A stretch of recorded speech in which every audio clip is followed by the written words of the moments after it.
do think it spawned from the G1. I think I ruined his chance of really putting a stamp on him being the leader of Bullet Club. I think that would have done him a world of good, and probably in the fans' eyes would have made him more believable and more accepted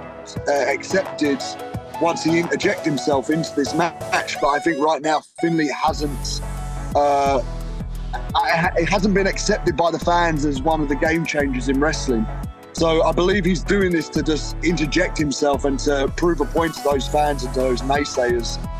And to be fair, I respect it. I respect the fact that he believes that he's on mine and Moxley's level. But the bad news is that we're all saying it. Like, we can't all be liars at this point. I don't think Finlay belongs in this match. It was just annoying, man, because like I still had gas in the tank, and like I've done all of my research on it.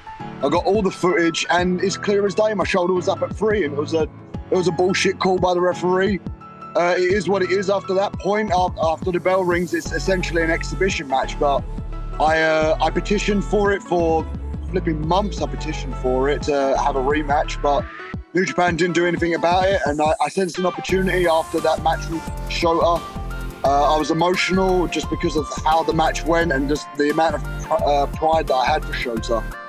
But just seeing Moxley there, it was the perfect moment. It was the moment what I've been waiting for, to finally call out Moxley and offer him a chance to regain his IWGP United States Championship. So I threw it down in the ring and he stepped up. I mean, listen, like, I'm here to wrestle and I'm here to earn money, and most importantly, I'm here to win championship, because as you said, Chris, this is my last Tokyo Dome as a full-time contracted member of New Japan Pro Wrestling. That doesn't mean I'm done. That doesn't mean that I'm leaving Japan or leaving New Japan Pro Wrestling. I'm still going to be about. So this championship needs to be something that I can take around the world and stretch across all platforms and to be different to every other title. So in a weird way, it's kind of good that this championship is going to be defended in something that isn't a singles match, isn't your typical two guys facing each other. This is almost perfect. And for me, although Finlay has interjected himself and not really aligned himself with myself and Moxley in comparison to those world beaters. Myself and Moxley are world beaters. Finlay is just new to this, but I know how good Finlay is as a pro wrestler. It is just whether he's good enough to beat myself and Moxley, and I don't think he is. Man, I was livid, fuming, to be honest with you. Just pure anger was coming out of me. Just something that I worked so hard in re-establishing the United Kingdom Championship and like giving the US Championship actual credibility and meaning by taking away the flag and putting on my own. But regardless of what flag was on that belt, I gave that championship, I gave the red, leather and gold meaning. And to have it destroyed right in front of my eyes after a 40-minute match and a shot with that shillelagh to the skull, it's heartbreaking because there was nothing I could have done. There was absolutely nothing I could have done, and it doesn't seem to be like New Japan's going to penalise Finlay for it or fine him or whatever. So I guess I got to do all the punishing for myself. So it's angry. I'm angry about it, but in the same sense, if this is going to be the start of something brand new and exciting in New Japan, you know what? Maybe this is a blessing in disguise. Not really, because I'm allowed to keep doing what I'm doing with New Japan, and like I'm confident in going into this match that I'll be walking away with this championship. I'm that confident in doing it. Like, I'm prepared to make a challenge right here for San Jose, and I noticed on the poster that Okada is on that poster. And we have so much unfinished business. Yeah, granted, I was able to get that win in the G1 and I can finally prove to everybody that I can beat Okada. But like, I'm happy to put this challenge out right here, right now in front of you all, that I want to face Okada in San Jose. If I'm going to be moving on to doing some other stuff, I am still keeping my hands in New Japan.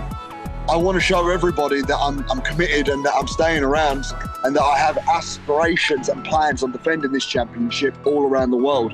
And Okada would be the first perfect defense for that. So I want to put it out there to everybody that I'm sticking around, I'm staying around. And my first challenger after I win this championship, I want it to be Kazuchika Okada. Of course, that Bryan Danielson's the last dream match that I do actually have. Like, I wrestled Marufuji, I wrestled Amazing Red, I've wrestled Puck. I've wrestled Ibushi. Bryan Danielson's genuinely the last dream match that I do have. So that would be incredible to get in the ring with Danielson. No, I have no aspirations of being absent from New Japan. The relationship hasn't changed, not one bit. I'm still fully wanting to dedicate myself to competing in the New Japan Pro Wrestling ring, because once again, it is the home of professional wrestling. It is the pinnacle of what professional wrestlers want to achieve. Like whoever wants to call themselves a professional wrestler and the best at it wants to perform on that blue canvas. My relationship hasn't changed at all. Like, granted, my priorities are going to be elsewhere, but like it doesn't mean that I can't keep coming back. There are just other aspirations that I do have right now, and while I thoroughly believe that I've completed the map when it comes to New Japan, like I've done everything that I set myself to do. I have other aspirations and I do have other goals now, and a lot of that does in turn come around championships of AEW, but to truly be the best in the world, you wrestle everywhere. You don't just wrestle in one company, you wrestle everywhere. So I still have that desire and that feeling of wanting to be the best wrestler in the world. And there's only one place I can do that, and that is, there's only one way I can do that, and that is to wrestle everywhere and continue to uphold that name, the last world beater. I do think there needs to be somebody to step up on, just because I won't be there full time. So I do think there needs to be a new centerpiece in the United Empire. Like, everyone has always said that I'm the leader, and I'm not. There's no leadership role. There is one forward train. We're all part of it, but it's kind of like how I would play football, that everyone's got a piece. It's either a defender, a midfielder, and I've been a centre forward for the United Empire. I need somebody to take my place instead now. Who that is, I don't know. I think we all need to really have a discussion all together, which is something that maybe will happen after Tokyo Dome. I think Tsuji can with ease. I still think Shingo is the best wrestler in New Japan, outside of myself, of course. Obviously, Okada is Okada. You can always depend on him. Look, I thoroughly believe that if Shota dedicates himself and has that aspiration of besting me from our last bout, I believe he can main event at Wrestle Kingdom. But if they want to go for Snooze Fest Sonata and Broken Down Naito, then be my guest. Oh yeah, absolutely. And it's extremely touching, just because I feel like we both hold each other to such a high regard. Like I do deeply care about what happens to New Japan in this next generation of guys, and to see how hard Shota worked when he was over in the UK to how hard he has worked coming back. And it was like, I got pushed to my limits. He shouldn't be upset about his performance. He should be proud, because out of everyone in 2023, he gave me the longest match and pushed me to my absolute limit. I feel so proud of him that he was able to do that and to be at that level with me at my best. So Shota should be proud of that, and I'm happy for him. I really am. Absolutely, him, Tsuji, Oka, and Uemura, like all three of those guys, and of course for me, Narita's still finding himself, but like those three for sure, like they've definitely got something that can carry it. But more or less, I do believe Shota is the guy that will take New Japan into a new golden age. Listen, this new championship is designed to be different. And that's all I've ever done ever since I came into New Japan Pro Wrestling. I've stood out like a sore thumb by just being completely different to everything that has happened before, especially when it comes to the British wrestling, the British wrestlers. I'm much different than Regal, I'm much different than Bordeaux, I'm much different than Dynamite Kid. I've carved out my own legacy, and I've done it within the parameters of New Japan Pro Wrestling and the guidelines of the IWGP. With this new championship, I get to create what I believe this championship should be about. The first ever time they'll see this will be a freeway. that means that there's going to be no limits of what this championship could be. There could be so many different varieties, and that's what wrestling is. It's a variety show. It's a circus.